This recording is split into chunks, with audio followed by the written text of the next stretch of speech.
우리가 앞서 말씀을 보았을 때 스데반의 설교로 대대적인 예루살렘 교회에 큰 박해가 있었습니다.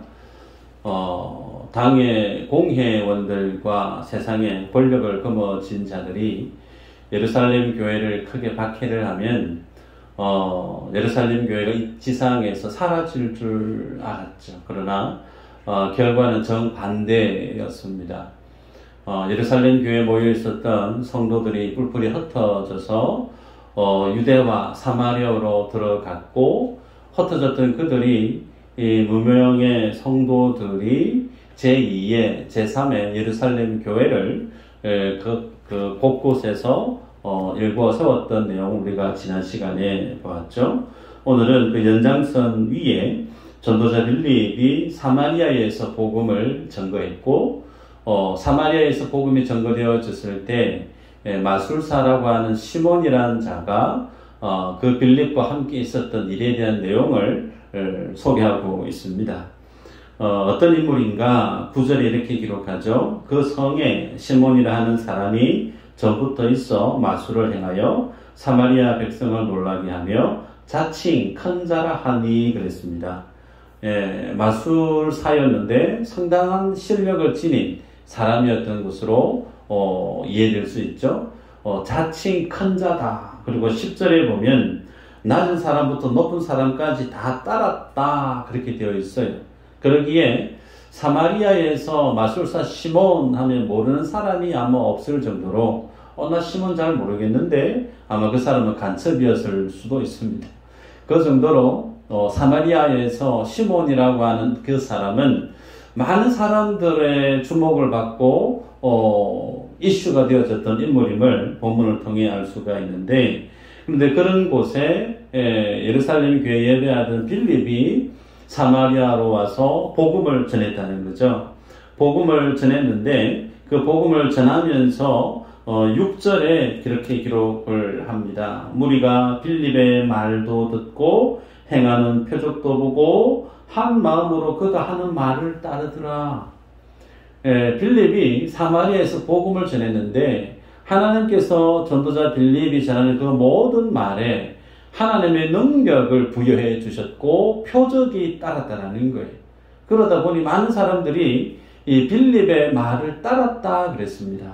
여러분, 그래서 마술사 시몬의 입장에서 보면 많은 사람들이 자기의 마술과 자기의 어떤 은행에 있어서 사람들이 자기를 주목하고 있었는데, 시몬이 아닌 이제 빌립이라는 인물이 새롭게 사마리아에 오고 난 후에 많은 사람들의 이슈의 중심이 자기 자신이 아닌 전도자 빌립으로 옮겨가게 되었다라는 거예요. 그래서 많은 사람들이 이제 자기의 말보다 전도자 빌립의 말을 더 많이 따르는 모습을 보게 된 거죠. 자, 13절에는 또 이렇게 기록하고 있죠. 시몬도 믿고 세례를 받은 후에 전심으로 빌립을 따라다니며 그 나타나는 표적과 큰 능력을 보고 놀라니라. 복음을 전했는데 그냥 말만 전한 게 아니고 그 복음을 전했던 말 끝끝마다 하나님이 표적과 큰 능력을 보여주셨고, 그의 전도 행위를 통해 그 일대 사마리아 많은 사람들이 빌립을 따랐던 일대 영적 대부흥이 빌립을 통해 사마리아 가운데 일어났다는 거예요. 그 연장선 위에 마술사 시몬도 어떻게 했다고요? 세례를 받았다라는 겁니다. 여기까지 보면 한 번쯤 우리가 신앙생활 할 때 가질 법한 생각이 어떤 생각이냐면, 표적이라고 하는 부분, 큰 능력이라고 하는 부분, 혹은 신앙생활 할 때 가시적으로 어떤 신비한 체험들이 있으면 얼마나 좋을까라고 하는 생각들을 지니게 됩니다.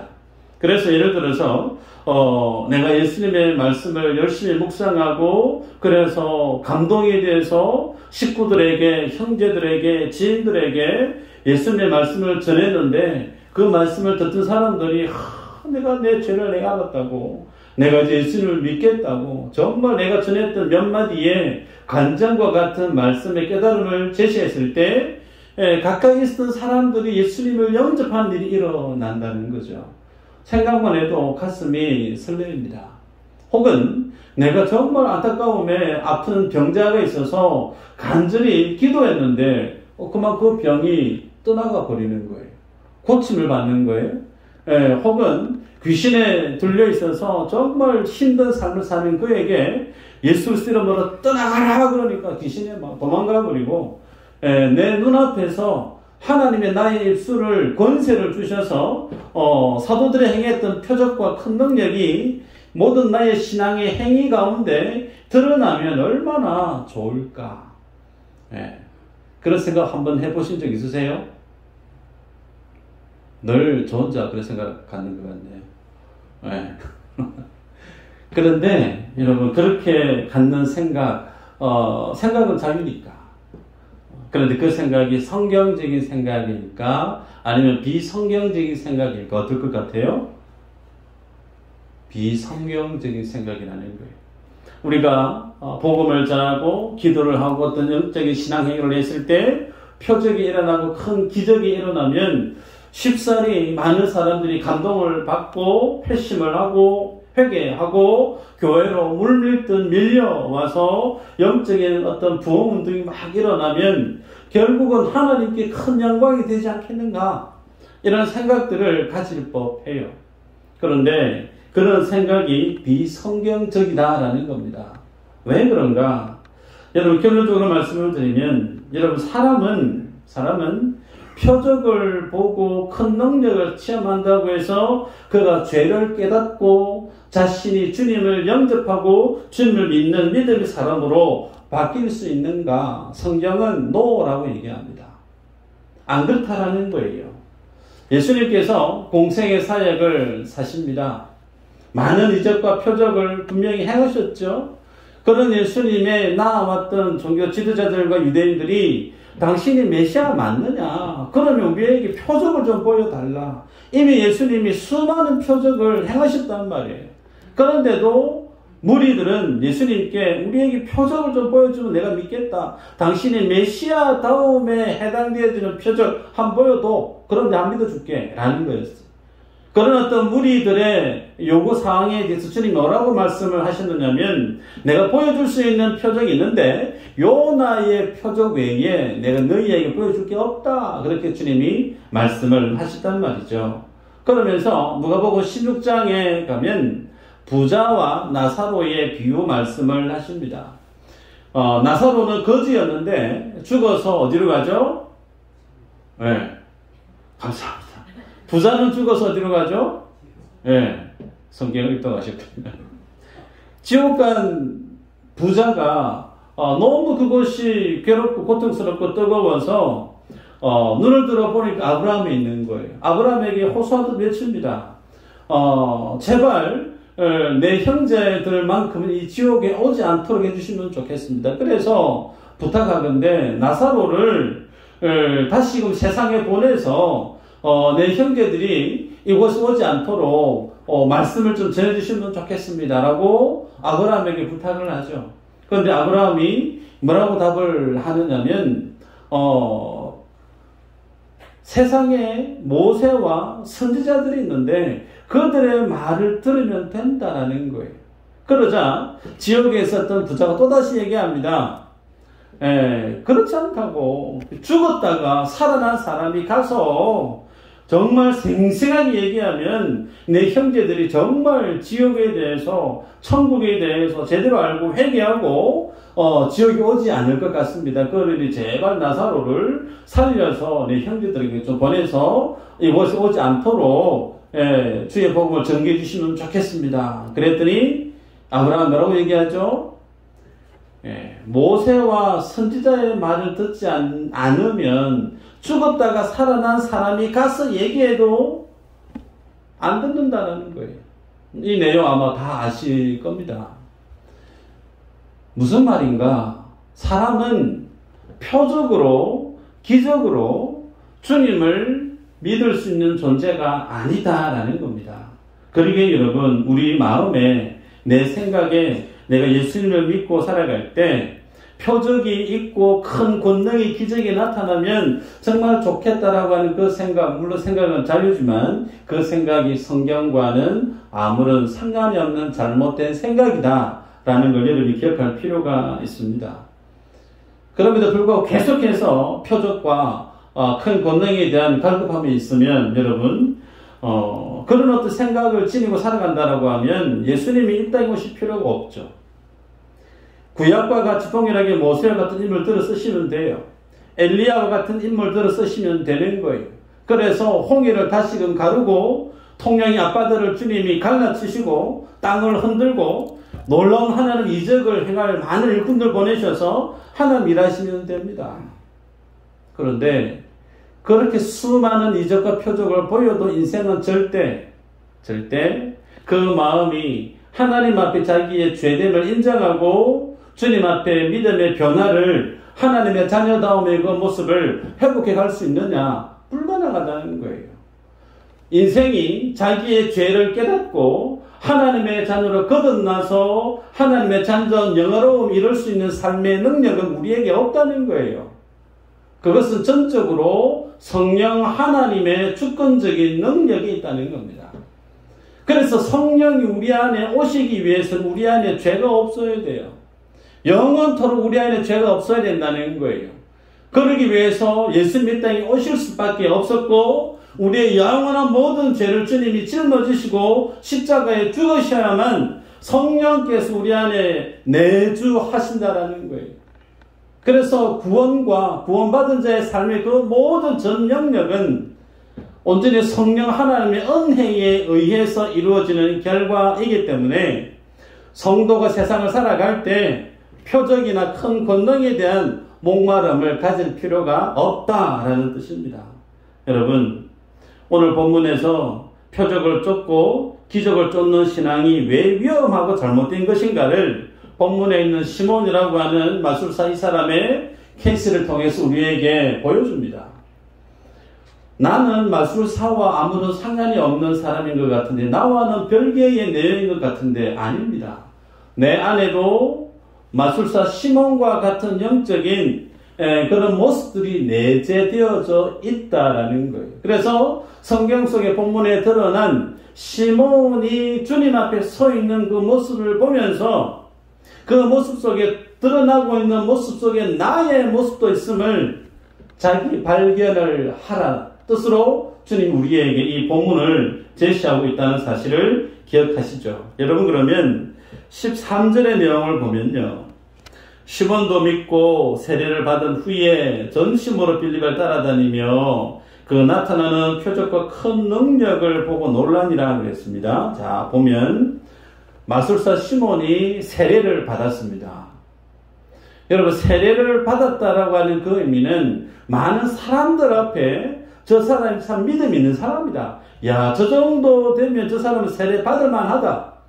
그래서 많은 사람들에게 저 시몬은 믿음 있는 사람이다라는 것이 많은 사람들에게 인정을 받았다라는 정도죠. 그래서 세례를 받은 거예요. 그리고 그 이어지는 말씀에 보면 전심으로 빌립을 따라다니며 그랬습니다. 여기서 따라다니다 말의 의미는 사람에게 충성하다라는 뜻을 지니고 있어요. 생각해 보시면 전도자 빌립이 복음을 전하고 열심히 집회를 합니다. 그럼 그 집회를 하는 곳곳마다 마술사 시몬이 따라 움직입니다. 그에게는 이미 부와 명성이 있는 거죠. 그래서 생각해 보면 전도자 빌립이 열심히 말씀을 증거하고 기도하고 끝나고 나서 식사를 할 것 같으면 오늘은 이 식당으로 제가 모시겠습니다. 가방 제가 들겠습니다. 그러면서 피곤하시죠? 비타민 A부터 쭉 해가지고 이건 어디 좋고 이것도 드십시오. 이것도 드십시오. 여기서 주무십시오. 아마 빌립을 사람에게 충성하다라고 하는 뜻을 지니고 있기 때문에 마술사 시몬이 빌립에게 얼마만큼 곁에서 전도자 빌립을 섬겼을까 좋게 상상할 수가 있죠. 자, 그런데 치명적으로 그에게 이런 믿음의 열심, 열정들 속에서 어떤 것이 잘못되어져 있는가를 폭로하는 내용이 나타나죠. 14절 이후로 보면 베드로와 요한이 사마리아에 방문을 합니다. 방문하는 목적은 사마리아의 전도자 빌립이 복음을 전거했을 때 그곳에서 많은 사람들이 예수님을 영접했다라고 하는 사역 보고를 접했기 때문이죠. 그래서 베드로와 요한이 가서 봤는데 많은 사람들이 세례를 받았어요. 전도자 빌립을 통해서 복음이 뭔지, 하나님의 구원의 은혜가 뭔지, 성경의 진리가 뭔지 압니다. 그런데 하나가 없어요. 뭐가 없느냐? 성령의 충만함이 그들 속에 보이지 않았다라는 거예요. 그래서 베드로와 요한이 안수기도를 하기 시작합니다. 예. 그러면서 세례받은 사람 다 불러서 한 사람씩 안수기도를 하고 있는데, 안수기도하는 족족마다 무슨 현상이 일어나느냐면, 그들 안수기도 받은 그들이 성령의 충만함을 받는 것을 마술사 시몬이 보게 된 거예요. 그러면서 그 시몬이 그 광경 이후에 18절 19절 이렇게 얘기하죠. 시몬이 사도들의 안수로 성령 받는 것을 보고 돈을 들여 이르되 이 권능을 내게도 주어 누구든지 내가 안수하는 사람은 성령을 받게 하여 주소서 하니 그랬습니다. 시몬이 볼 때 전도자 빌립을 통해서 말씀을 듣고 전도자 빌립이 행하는 그 모든 일들에 표적이 일어나는 걸 보면서 이야, 전도자 빌립 참 대단한 사람이네. 그렇게 아마 따라다니면서 열심히 충성했던 것 같아요.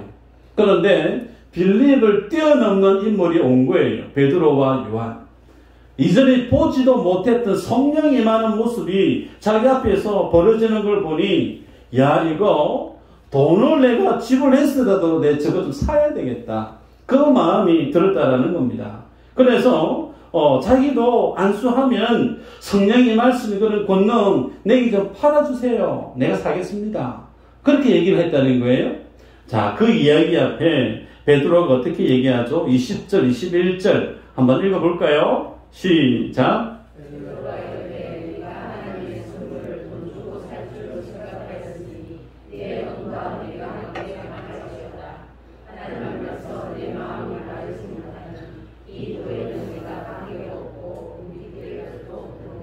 아멘. 베드로가 돈으로 성령을 살려고 하는 시몬의 그 마음을 보고 네가 은과 함께 네가 망할 것이다. 저주를 하는 모습을 보게 됩니다. 네 마음이 하나님 앞에 틀렸다. 그래서 너는 이 도에 관련된 하나님의 어떠한 복도 너는 받을 수가 없을 것이다. 라면서 저주를 해요. 그리고 베드로는 시몬에게 있는 그 악독한 악독이 그 속에 가득하고 그 마음이 불의함에 매여 있는 것을 보고 네가 회개해야 된다. 혹여나 네가 회개하면 하나님이 용서해 주실지 모르는 네 한번 회개해라. 라고 베드로가 엄히 마술사 시몬을 책망하는 내용이 소개되고 이후로 마술사 시몬과 관련된 내용은 이후에 성경에 없어요. 그가 회개를 했는지 혹은 회개 안 하고 버티다가 하나님 앞에 혼나서 죽었는지 결과에 대한 내용은 소개되어지지 않습니다. 자, 여러분 그럼 여기에서 우리 한번 생각해 볼 필요가 있죠. 시몬이 전도자 빌립을 통해서 세례를 받았어요. 그리고 충성되이 전도자 빌립을 따라다니면서 열심히 열정적으로 복음 전하는 그 일에 동참했던 인물이 시몬입니다. 그에게 믿음이 없다 말할 수 있을까요? 믿음 있죠. 그러면 마술사 시몬 속에 있었던 그 믿음은 도대체 어떤 믿음이라 말할 수가 있는가? 돈을 줘서라도 베드로와 요한에게 성령이 임하는 이 권능 내가 사고 싶습니다. 좀 내게 팔아주세요. 그 말 속에 다분히 드러나는 것이 뭐냐면 마술사 생활을 하면서 많은 사람들에게 인기를 누렸던 많은 사람들에게 주목을 받았던 존경을 받았던 그 모든 세상의 영광에 대한 욕심이 그 마음속에 여전히 살아있는 시몬의 모습을 좋게 우리가 상상할 수가 있습니다. 여러분 돈을 줘서라도 성령이 임한 그 권능을 사고 싶다. 소위 이것은 무엇으로 표현할 수 있느냐면 성직매매라는 것으로 우리가 규정할 수가 있습니다. 사이먼이라고 하는 말이죠. 영어로. 사이먼이라고 하는 이 말이 그 어근의 출처가 오늘 성경 본문에 있는 시몬이라고 하는 사람의 이 행위로 인해서 만들어진 말이 사이몬이라고 하는 성직 매매에 관련된 내용입니다. 여러분, 그러기에 왜 많은 세상 사람들이 돈을 써서 혹은 가진 방법을 다 동원을 해서 목사가 되려고 하고 교회 장로가 되려고 하고 안수집사 혹은 권사가 되려고 하는가? 많은 사람들 앞에 서는 그 자리, 많은 사람들로부터 존경을 받는 자리에 설 수 있기 때문에, 많은 사람들로부터 좀 높임을 받고 인정을 받는 그 자리에 서고 싶은 마음이 있기 때문에 가진 방법을 동원했으나도 교회 중직자가 되고 목사가 되려고 하는 모습이 있을 수 있다라는 거죠. 여러분, 때문에 우리가 예수님을 믿고 신앙생활하는 과정 속에 내 욕심을 채우려고 하는 그 동기로 주님 앞에 나오는 그 모습에 대해서 오늘 성경이 시몬이라는 인물을 통해서 우리에게 교훈합니다. 23절에 악독이 가득하다. 성직매매. 그 속에 하나님의 거룩한 그 일을 행함에 있어서 그것과 함께 나의 영적인 사회적인 욕망을 채우려고 하는 그 모습, 그거 악독하다. 불의하다라고 성경 우리에게 제시하고 있습니다. 그래서 21절에 보니까 그 마음이 바르지 않고 하나님의 도에 네가 맞지도 않다라고 규정하는 걸 보게 되죠. 그러게 여러분, 우리의 삶들 속 이런 어떤 모습들이 얼마만큼 팽배해져 있는가 우리가 경각심을 가져야 됩니다. 강도사 시험을 패스하고 목사고시 시험을 봐야 됐던 목사 안수 받기 위해서 치는 목사고시가 있죠. 우리 교단에는 강도사라고 하는 1년의 숙련 과정 기간이 있습니다. 그 기간 동안에 목사고시를 위해서 시간을 1년 동안 갔는데 그 시간이 지나고 난 다음에 목사고시 시험을 치게 되죠. 당연히 저도 목사고시 시험 쳤습니다. 노예의 사무실에 가서 시험을 보려고 하니까 응시료가 있는 거예요.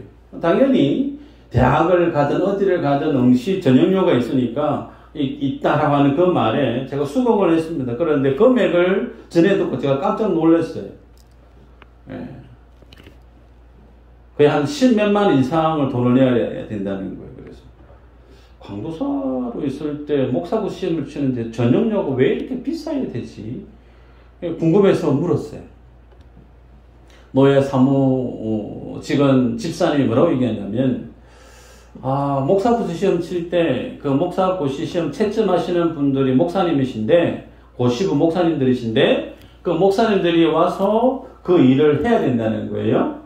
그러면 그 일을 할 때 그분이 오고 가는 차편에 대한 교통비도 지불을 해야 되고, 그분이 그 일을 하면서 식사도 해야 되니까 식사비도 지불해야 되고, 또 애써서 수고하니까 거기에 준하는 어떤 감사의 의미가 있어야 되는데, 그 돈을 목사고시 시험 치는 응시생들이 십시일반 모아서 제출 드려야 됩니다. 그 얘기를 전해주는 거예요. 그 얘기를 듣고 제가 화가 났습니다. 그때만 해도, 지금도 물론 제가 덜 성숙해서 그렇지만 그때는 더 그랬거든요. 왜 이래야 되냐고. 돈 받고 목사 되는 거냐고 내가. 그래도 정해진 법이라고 해서 강도사, 힘없는 강도사가 노예 기라성 같은 목사님들한테 대든다고 답이 없죠. 그래서 일단 돈은 이제 못 내고 시험만 치고 돌아와서 담임 목사님한테 그 내용을 얘기를 했어요. 하도 답답해가지고. 그랬더니 담임 목사님이 그 얘기를 듣고 난 다음에 잠시 있다가 밖으로 통화를 하는 소리가 들립니다. 언성이 높아지는 소리가 계속 들려요. 요는 고시부 목사님하고 교회 사이에 있던 담임 목사님 대판 싸운 거예요. 왜 강도사 시험을 보는데 이 사람들한테 돈을 많이 그렇게 거둬들어서 못할 짓을 하는 거냐고 막 싸운 거예요. 결론이 어떻게 됐을까요? 돈을 냈을까요? 안 냈을까요? 저는 안 냈어요. 교회가 냈어요. 교회가 결국은 내고 난 이후에 그 응시료에 대해서 노회에서 아마 문제가 되어져서 아마 좀 수정이 되지 않았나 싶은데, 이런 일들 비일비재합니다, 노회 안에. 그래서 어떻게 목사님들, 장로님들이 모이는 거룩한 노회에서 그렇게 돈을 밝힐까? 뭐 여기저기 제가 가감하게 얘기합니다, 솔직하게. 왜 저렇게 돈을 밝히지? 여러분, 그런데 노회만 그럴까요? 노회를 다스리는 총회만 그럴까요? 아니요, 교회도 같아요. 교회도 같아요. 무슨 말인가? 교회 안에 직분자를 세웁니다. 장로를 세우고 권사, 안수집사님들을 세웁니다. 그러면 그 직분자로 세워지는 분들 중에 어떤 분들이 교회 장로로, 안수집사로, 권사로 세워지기 쉬울까?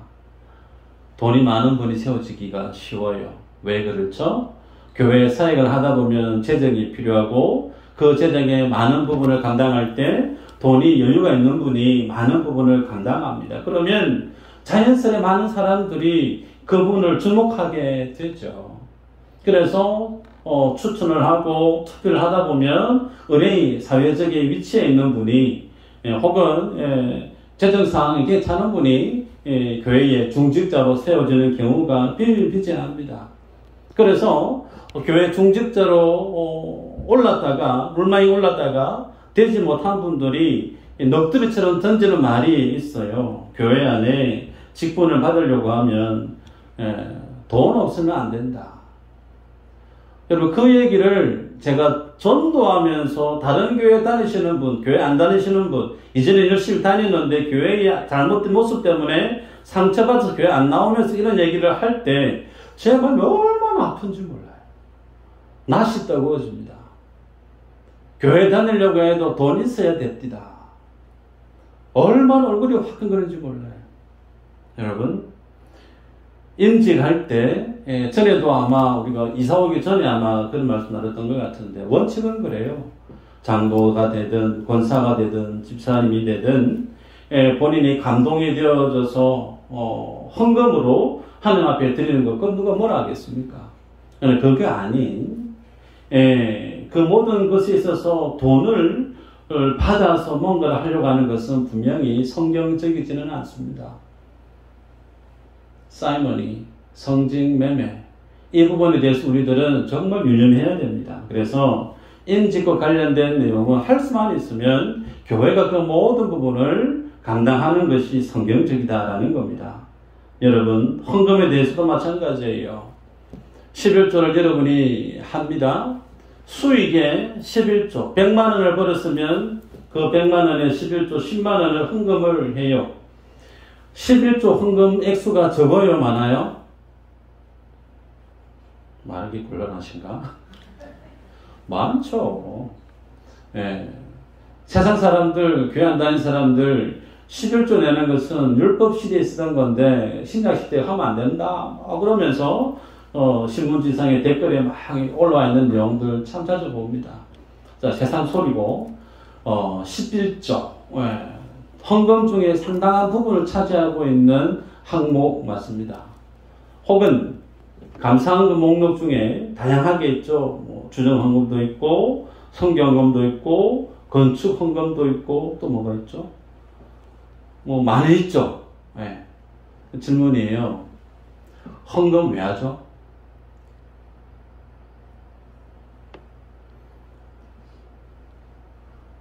하고 싶은데 지금 말을 하고 싶은데 헌금 왜 하는가? 여러분이 판단해 보시길 바랍니다. 예수님을 믿고 나서 주님이 나의 죄때문에 돌아가시고 부활하셔서 내게 하나님의 생명을 주시고 하나님의 영원한 나라 천국을 내게 주셔서 그 은혜가 너무나 크고 감사해서 열의 하나만 주님의 것이 아닌 열의 전부 다 주님의 것인데 그 중에 이거 모두가 주님의 것입니다라는 고백을 담아서 열의 하나를 올려드리는 것, 혹은 너무나 감사해서 그 받은 은혜가 너무나 가슴 벅차서 성교 헌금도 하고 건축 헌금도 하고 각종 헌금을 드리는 것, 여러분 이 마음으로 주님 앞에 헌금 생활을 한다라고 하면 그 헌금 생활은 제대로 바람직하게 헌금 생활하는 거 맞아요. 근데 그게 아니고 11조 하면 복 받는다고 하더라. 건축 헌금을 하면, 혹은 성교 헌금을 하면, 혹은 내가 교회에서 뭔가를 봉사를 하면 하나님이 내게 복을 주신다고 하더라. 이런 마음 때문에 더 큰 하나님의 복을 받고 싶어서 헌금을 하게 되어지면 그것은 틀렸다라는 거예요. 그것은 잘못된 것이다라고 성경이 얘기합니다. 여러분, 그 돈 벌기가 쉬워요, 어려워요? 어렵죠. 그 돈 벌기 어렵습니다. 그 돈 안에 여러분의 시간이 녹아 있어요. 여러분의 땀이 그 돈 안에 있습니다. 그 돈에 여러분의 마음이 있는 거예요. 그죠? 그것을 주님 앞에 드리는 거, 나의 모든 것을 드리는 것이라 말할 수 있을 겁니다. 그것이 헌금 안에 담겨있는 내용이죠.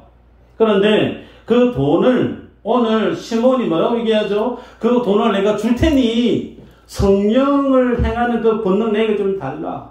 그랬을 때 베드로가 뭐라고 얘기하죠? 내게 악독이 가득하다. 여러분, 하나님의 은혜에 의해 들으시는 그 모든 헌금은 거래가 아닙니다. 거래가 아니에요. 내가 뭔가를 더 받고 얻기 위해서 내가 뭔가 열심히 하면 주님 뭔가를 해 주실 것 같은 기대, 그것은 거래입니다. 내가 복을 더 받기 위해서 뭔가를 하는 것은 주님 앞에 나오는 시몬이 지금 해하고 있는 모습과 결을 꼭 같다라는 거예요. 그것은 주님 앞에 바른 믿음의 모습이 아니라는 거예요. 그래서 여러분, 기억하시길 바랍니다. 오늘 하나님의 은혜를 돈으로 살려고 했던 시몬의 이 모습은 자칫 오늘날 교회 안에 신앙생활을 하면서 내가 교회 안에 봉사를 하고 헌금 생활을 하고 뭔가 주님의 뭔가를 행할 때 그것은 내가 뭔가를 기대하는 마음으로 한다라고 하면 그것은 잘못됐다라는 거예요. 제가 교육 전도사를 있었을 때 있었던 교회 중에 하나가 진주에 도동교회라는 교회가 있습니다. 아시는 분 있을지 모르겠어요. 문성훈 목사님도 도동교회에 계시더라고요. 그래서 그랬구나 소개했는데 그때 어느 한 장로님이 계세요. 한 부흥 강사님이 오셔서 집회를 하실 때 교회에 열심히 뭔가를 해야 되는데 돈 얼마가 필요한데 이 돈 이 정도 헌신하는 그 사람에게 하나님의 복을 주실 것입니다. 헌금하세요. 그 장로님이 상당한 돈을 헌금을 하셨어요. 헌금을 하면서 그분 속에 있었던 기대치는 부자가 되는 거였습니다. 그런데 제가 그 교회를 사임하고 떠나오기까지 그분이 부자가 되었느냐? 부자 안 됐어요. 그러면서 들리는 말에 그때 개시기 했다 그러면서 그런 어떤 후회함이 넋두리가 들려온 소식을 제가 전해드린 적이 있습니다. 여러분, 그거 아니에요. 우리가 주님 앞에 나오는 모습은 받은 은혜 때문에 나아가는 거예요. 구원해 주신 은혜가 너무 가슴에 벅차서 감사해서 내가 충성 봉사하고 헌금 생활하는 거예요. 그래서 여러분, 돈 일만하게 뿌리다라고 성경은 얘기하죠. 일만하게 뿌리. 그 정도로 악하게 쓰일 수밖에 없는 위치에 있는 것이 돈인데 그 돈으로 모든 것을 다 할 수 있는 시대가 오늘날의 시대입니다. 돈이 있으면 뭐든지 다 되는 시대가 오늘날의 시대처럼 여겨집니다. 그런데 하나님의 은혜, 그 은혜는 돈으로 살 수가 없습니다. 하나님의 은혜를 돈으로 살려고 하는 사이먼이라고 하는 성직 매매에 준하는 그 모든 생각들은 하나님 앞에 가장 악한 것이다라고 얘기하는 거예요. 그래서 내 신앙생활 속에 그런 어떤 신앙의 모습이 혹 묻어나거든 여러분 철저하게 주님 앞에 내치시고 믿음으로 정리정돈을 잘 해주시기를 바랍니다. 말씀을 맺습니다. 우리의 삶들 속에 문제가 있을 때 그 많은 문제 해결의 시발점 돈이면 웬만큼 다 되는 시대에 우리가 살아가고 있어요. 그러나 그 돈이 하나님 앞에 우리를 세울 수가 없어요. 우리는 돈으로 사는 인생이 아니고 하나님의 은혜로 사는 인생이에요. 그 하나님의 은혜 없이 우리는 살아갈 수 없는 존재가 하나님의 자녀들이라는 사실이죠. 그래서 이 한 주간도 그 주님의 은혜 앞에 여러분이 부복하시고 그 은혜를 받기 위해서 그 은혜 안에 호흡하기 위해서 말씀 가운데 기도 가운데 부단히 믿음의 삶을 살아내는 저 여러분들 다 되시기를 주의 이름으로 축복합니다.